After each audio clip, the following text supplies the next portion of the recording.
சனி பகவான் வக்ர பயிற்சி அடைஞ்ச காலகட்டத்தில் கும்பராசியில் பிறந்த நண்பர்களுடைய வாழ்க்கையிலையும் வாழ்வாதாரத்திலையும் இந்த பிரபஞ்சம் என்னென்ன மாற்றங்களை தரப்போகுதுன்றது பற்றி தானுங்க ஆதாரபூர்வமாக முழுமையாக இந்த பதிவில் நம்ம பார்க்க போகிறோம். கும்ப ராசி அதிபதியே சனி பகவான் தானுங்க. கும்ப ராசி அதிபதி சனி பகவான் புரட்டாதி நட்சத்திரம்னு சொல்லக்கூடிய குபேரர் பிறந்த நட்சத்திரம் குரு பகவானுடைய நட்சத்திரத்தில் வக்ரம் அடைஞ்சார் ஜூன் மாதம் 19ஆம் தேதி. அப்போது ஜூன் மாதத்துக்கு 19ஆம் தேதினா ஆணி மாதத்துக்கு 5ஆம் தேதி சனி பகவான் வக்ரம் அடைந்தார். வக்ர காலம் எத்தனை நாட்கள் அப்படின்னு பார்த்தீங்கன்னா 139 நாட்கள். இந்த 139 நாட்கள் நமக்கு எப்படி இருக்கும்? சாதகமாக இருக்குமா அல்லது பாதகமாக இருக்குமா? பொதுவாக கும்பராசியில் வரக்கூடிய நட்சத்திரங்கள் முதல் நட்சத்திரம் வசுக்கள் அப்படின்ற கடவுள் பிறந்த நட்சத்திரம் தானுங்க.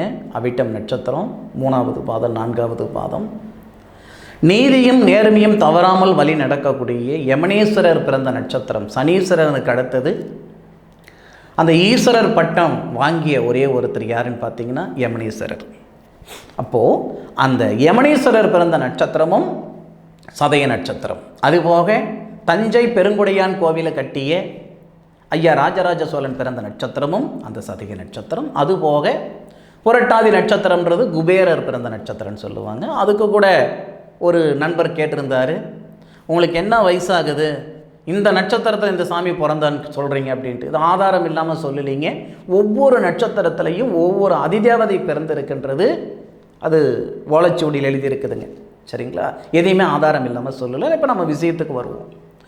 கும்ப ராசியாதிபதி கும்ப ராசியில் வக்ரம் அடைகிறாரு அப்படின்னா இது 2 விதம் இருக்குது.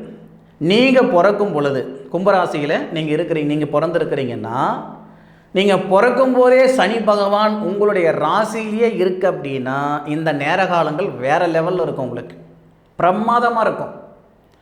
ஜென்மச்சனி, அதாவது ஜென்மச்சனி மீது கோட்சார சனி போவது சிறப்பா அப்படின்னு கேட்டால் குரு பகவானுடைய சாரத்தில் ஏறி போவது சிறப்பாக இருக்கும். இல்லை உங்களுக்கு சனி திசை நடக்குது, குரு புத்தி நடக்குது, இல்லை குரு திசை நடக்குது, சனி புத்தி நடக்குது.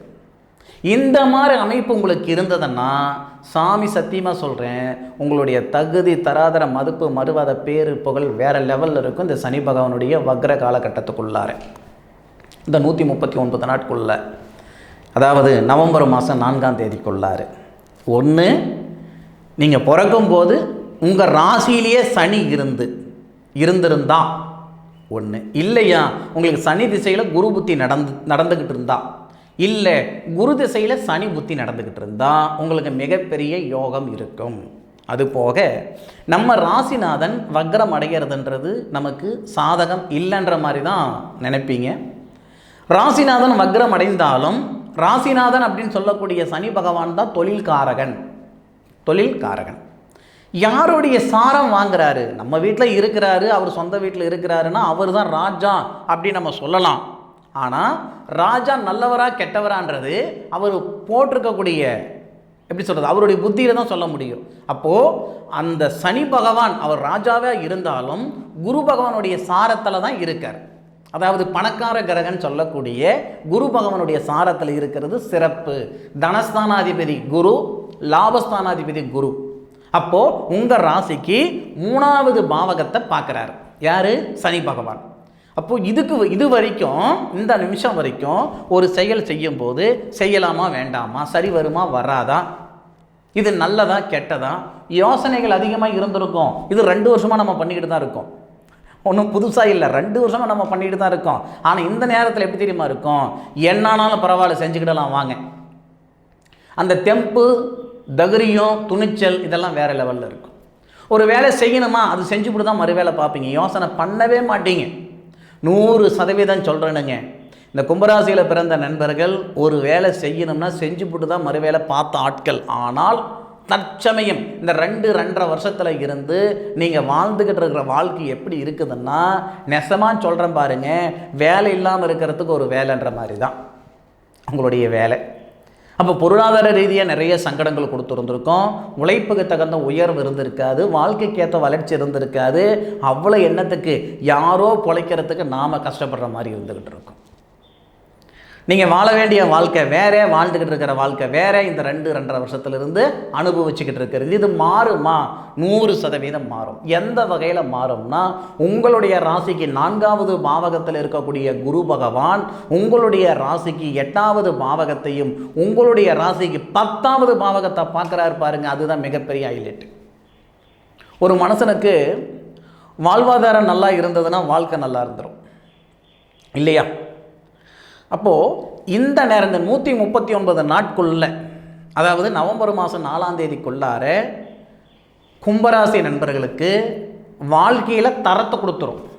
அதாவது வாழ்வாதாரம்னா தொழிலில் வளர்ச்சி கொடுத்துரும். கழுத்து பிடிக்கிற அளவுக்கு கடன் பிரச்சனை இருக்குது சார், பண பிரச்சனை இருக்குது சார், ஒரு சில நேரத்தில் ஏண்டா இருக்கணும், எதுக்குடா இருக்கணும், ஏதாவது செஞ்சுக்கலாமான்ற மனநிலையில் கூட நான் இருக்கேன் சார் அப்படின்னா, இந்த நேரத்தில் 100% உங்களுடைய பொருளாதாரத்தில் இருக்கிற சங்கடங்களை சரிப்படுத்திடும். ஐயா, கும்பராசியில் பிறந்தவங்க அடுத்தவங்களுக்கு வழிகாட்டி தான் பழக்கம், அடுத்தவங்களுடைய வாழ்வாதாரத்துக்கு காரணமாக இருந்து தான் பழக்கம். யாருடைய அழிவுக்கோ யாருடைய சங்கடத்துக்கோ இது வரைக்கும் காரணமாக இருந்ததில்லை. காசு பணத்தில் நம்ம குறைச்சலாக இருந்தாலும் மதிப்பு மரியாதை நிச்சயம் இருந்தது, இருக்குது. இன்றைக்கும் 4 பேர் வந்தாலும் சோறு போடுற அளவுக்கு ஒரு தகுதியான வாழ்க்கை தான் வாழ்ந்துக்கிட்டு இருக்கோம். ஆனால் உழைப்புக்கு தகுந்த உயர்வு இல்லையே அப்படின்ற ஆதங்கம் தான் அதிகமாக இருக்குது. அப்போ நிச்சயமாக இந்த தருணத்தில் உழைப்புக்கு தகுந்த உயர்வு கொடுக்க போகுது. அது எந்த வகையில்? ஒரு கிரகம் பயிற்சி அடையுதோ வக்ரம் அடையுதுன்னா அந்த கிரகம் மட்டும்தான் பலன் கொடுக்கும்னு நினைக்கிறது மகா தப்பு. உங்களுக்கு ஆனி மாதம் 28ஆம் தேதி, அதாவது இந்த மாதம் தாங்க, இந்த மாதம் தான் ஆனி மாதம் இல்லையா? ஆனி மாதம் 28ஆம் தேதியிலிருந்து ஆடி மாதம் முழுவதும், அதுபோக ஆவணி மாதத்தில் 16 நாள் இந்த தொழில் ஸ்தானாதிபதி, அதாவது ஒவ்வொரு கிரகத்துக்கும் ஒவ்வொரு உறவு முறை இருக்குதுங்க. இப்போ சூரியன்னா அப்பான்னு சொல்லுவோம், சந்திரன்னா அம்மான்னு சொல்லுவோம், செவ்வானா கூட பிறந்தவங்கன்னு சொல்லுவோம், புதன்னா மாமன்னு சொல்லுவோம், சுக்கரன் அப்படின்னா கல்யாண காரகன் சொல்லுவோம். அந்த மாதிரி குருனா புத்திரக்காரகன் நம்ம சொல்லுவோம். ஒரு ஜாதகத்தில் குழந்தை பாக்கியம் இல்லைன்னா, ஒருத்தர் குழந்தை பாக்கியம் இல்லைன்னா அந்த ஜாதகத்தில் பார்க்குறது எந்த கிரகத்தை பார்ப்போம்னா குருவை தான் பார்ப்போம்.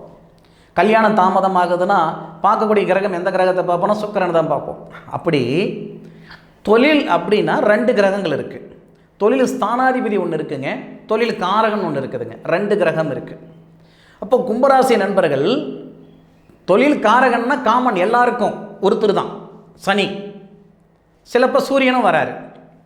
அப்போது தொழில் காரகன் சொல்லக்கூடிய சனி தனஸ்தானாதிபதி நட்சத்திரம் சொல்லக்கூடிய குருவுடைய சாரத்தில் ஏறி தொழில் ஸ்தானத்தை பார்ப்பார்.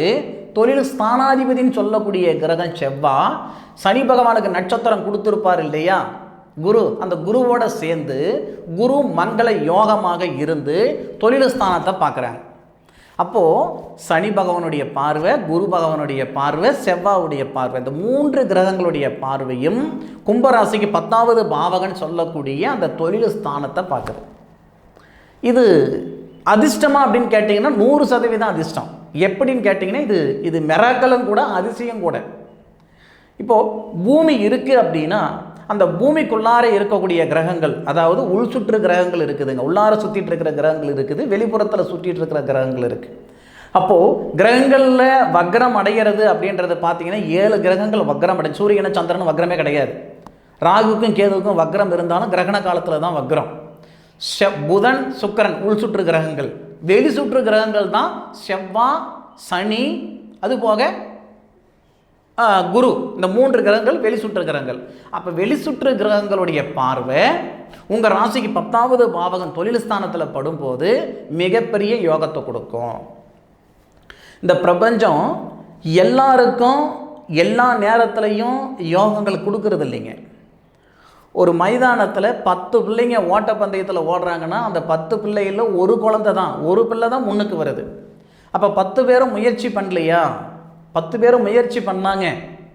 முயற்சியோட நேர காலங்களும் சாதகமாக இருந்தால் தான் முன்னுக்கு போக முடியும். நேரகாலங்கள் பாதகமாக இருந்து நம்ம தலைகீழி நின்று தண்ணி குடித்தாலும் சத்தியமாக வேலைக்கு ஆகாது. நேரகாலங்கள் சரியாக இருந்தால் ஒரு படி முன்னுக்கு வச்சா 10 படி இந்த பிரபஞ்சம் முன்னுக்கு தள்ளும். அதுதான் கிரகம். இந்த நேர காலத்தில் கும்பராசியில் பிறந்த நண்பர்களுக்கு இந்த 7 சனி இருக்குது, அது இருக்குது, இதெல்லாம் ஒரு பக்கம் தள்ளுங்க. அதெல்லாம் வேண்டாம் நமக்கு, அதெல்லாம் நினைக்காதீங்க. இந்த தருணத்தில் உங்களுடைய வாழ்வாதாரத்தை அதிகரிக்கிறதுக்கு உண்டான நேர காலங்கள் இந்த பிரபஞ்சம் தரப்போகுது. அவசியப்பட்டவங்க பயன்படுத்திக்கோங்க. சுய தொழில் செய்யலாமா சார்? செய்யுங்க, யார் வேணான்னா. இல்லை இருக்கிற தொழிலில் வேலை மாற்றங்கள் பண்ணலாமா? பண்ணுங்க. அதாவது இது வரைக்கும் நீங்கள் கிணத்துல போட்ட கல் மாதிரி இருந்துட்டீங்க.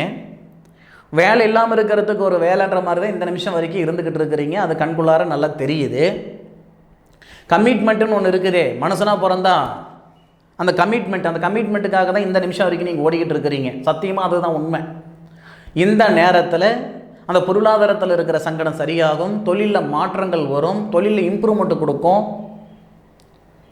கடன் பிரச்சனை நீங்கிறதுக்கான ஒரு பாதையை கொடுத்துரும். நம்ம 10 லட்ச ரூபா கடன் இருக்குதுன்னா 139 நாளில் கட்டிவிடுவேன்னு சொல்ல முடியுமா? இல்லை கட்டுற மாதிரி ஒரு விதி இருந்தால் மாறவா போகுது? அது கட்டுறதுக்கான ஒரு பாதையை கொடுத்துரும் இந்த பிரபஞ்சம். யாரையும் இந்த பிரபஞ்சம் கையை பிடிச்சிட்டெல்லாம் கூட்டிகிட்டு போகாதுங்க. இதுதான் பாதை அப்படின்னு வழியை தான் காட்டும். அந்த வழியில் நாம் தான் போய்க்கிடணும். அந்த வழியிலையும் ஒருத்தன் கையை பிடிச்சி கூட்டிகிட்டு போகணும்னு நினச்சா நம்ம சாகிற வரைக்கும் ஒரே இடத்துல தான் இருந்துக்கிடணும், இல்லையா? பொதுவாக அந்த கும்பராசியில் பிறந்தவங்களுக்கு ஒருத்தர் வழி காட்டணும் கூட அவசியம் இல்லைங்க. தடுமாறி அந்த இடத்துக்கு போயிடுவீங்க. அதுதான் அந்த கும்பராசியில் பிறந்த நண்பர்களுடைய குணமும் கூட. அது ஆணாக இருந்தாலும் சரி, பெண்ணாக இருந்தாலும் சரி.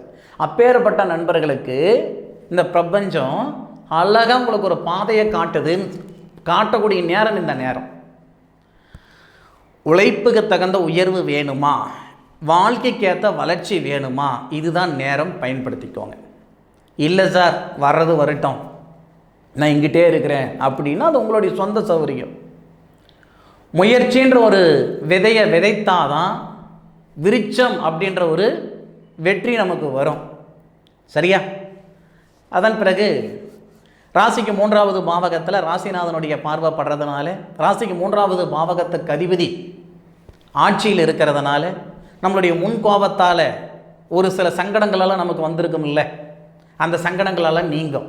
கணவன் மனைவிக்குள்ளே இருக்கிற சங்கடங்களோ, இல்லை அண்ணன் தம்பிகளுக்குள்ளே இருக்கிற சங்கடங்களோ, தெரிஞ்சவங்க தெரியாதவங்க, போகாத இடத்துக்கு போனன்னு பேர் வந்தது, செய்யாத தப்புக்கு செஞ்சன்னு பேர் வந்தது, வாங்காத பணத்துக்கு வட்டி கட்டுற மாதிரி சூழ்நிலைகள் வந்தது. இந்த சங்கடங்களாலே நீங்கிறதுக்கான ஒரு நேரம் இந்த நேரம். அது ஒன்று. அதுபோக உங்களுடைய ராசிக்கு 7வது பாவகன் சொல்லக்கூடிய கல்யாண ஸ்தானத்தை சனி பகவான் வக்கரத்திலிருந்து பார்க்குறார். கல்யாண தடை நீங்குமா அப்படின்னா, கல்யாணத்தில் தடை நீங்குதோ இல்லையோ, ஏன் அப்படின்னா திருமண காரகனும் சரி, திருமண ஸ்தானாதிபதியும் சரி இப்போ சாதகமாக இல்லை. சனி பகவான் வக்ரம் அடைகிறார் அப்படின்னா இந்த தருணத்தை திருமண ஸ்தானாதிபதியும் திருமண காரகன் சாதகமாக கிடையாது. அப்போ என்ன பண்ணும்னா, உங்களுக்கு ஆடி ஆவணி மாதம்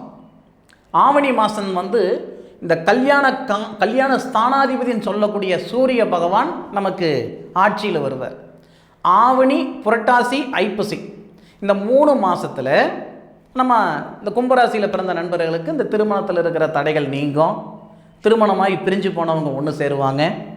மறுமணத்துக்கு முயற்சி பண்ணுற நண்பர்களுக்கு மறுமணம் நடக்கும். இந்த மாதிரியான ஒரு நல்ல விஷயங்கள் ஆவணி, புரட்டாசி, ஐப்பசி இந்த 3 மாதத்தில் நடக்கும். ஏன்னா ஐப்பசி 18ஆம் தேதி வரைக்கும் நம்ம ராசிநாதன் வக்ரத்தில் இருக்கிறார். அப்போ இந்த 3 மாதத்துக்குள்ளார இந்த மாதிரியான நல்ல விஷயங்கள் நடக்கும். அதுவும் ஆவணி மாதத்தில் இருந்து தானுங்க. சரியா? ஆடி மாதம் ஃபுல்லாக போகும். அதுபோக வாகனம் வாங்கணும்னா இது நல்ல நேரம் கிடையாது கும்பராசி நண்பர்களுக்கு. ஏன்னா என்னதான் இருந்தாலும் உங்கள் ராசிநாதன் அப்படின்றது தான் உங்களுக்கு பிரதானம். அப்போ ராசிநாதன் நமக்கு வக்ரம், 2வது ஜென்மத்தில் இருக்கிறதுனால மண்மனம் வாங்கலாம் தப்பில்லை, விரைய செலவு பண்ணலாம் தப்பில்லை. ஆனால் வாகனம் வாங்கினீங்கன்னா நட்டம் வந்துடும். வாகனத்தில் இன்வெஸ்ட்மெண்ட் பண்ணுறது நல்லது கிடையாது கும்பராசி நண்பர்களுக்கு. இதுபோக ஒரு சில சாதகமான கிரக அமைப்புகள் எல்லாமே இந்த கும்பராசி நண்பர்களுக்கு வரதாங்க போகுது, பயன்படுத்திக்கோங்க. காற்று அடிக்கும்போது தூற்றிக்கிடணும், வயசு இருக்கும்போது வாழ்ந்துக்கிடணும். ரெண்டும் போயிடுச்சுன்னா ஒன்றும் பண்ண முடியாது. வயசில் வாழாத வாழ்க்கை வயசானதுக்கப்புறம் வாழ்ந்தால் என்னங்க, வாழாட்டி என்ன? அப்போது கும்பராசி நண்பர்களுக்கு யோகமான காலங்கள் வந்துருச்சிங்க. உங்களால் எந்த அளவுக்கு உயர முடியுமோ, எந்த அளவுக்கு ஓட முடியுமோ, எந்த அளவுக்கு வளர முடியுமோ வளர்ந்துக்கோங்க. சரியா? இது உங்களுக்கான நேரம். அதுபோக என்னுடைய காணொலியை முழுமையாக பார்த்தமைக்கு மனசில் இருந்து மனமார்ந்த நன்றிகளை சொல்லிக்கிறேனுங்க. உங்களுடைய சுய ஜாதகத்துக்கு முக்கியத்துவம் கொடுங்க. சுய ஜாதகத்தில் என்ன திசை நடக்குது, என்ன புத்தி நடக்குதுன்றதை அவசியம் அதை பார்த்துக்கோங்க. மீண்டும் அடுத்த ஒரு அற்புதமான தருணத்தில் உங்கள் அனைவரையும் சந்திக்கும் வரை உங்களிடமிருந்து விடை பெறுவது உங்கள் வீட்டு ஜோதிட நண்பனான மா காளிதாஸ் மணிகண்டன். திருச்சிற்றம்பலம். வாழ்க வையகம், வாழ்க வளமுடன்.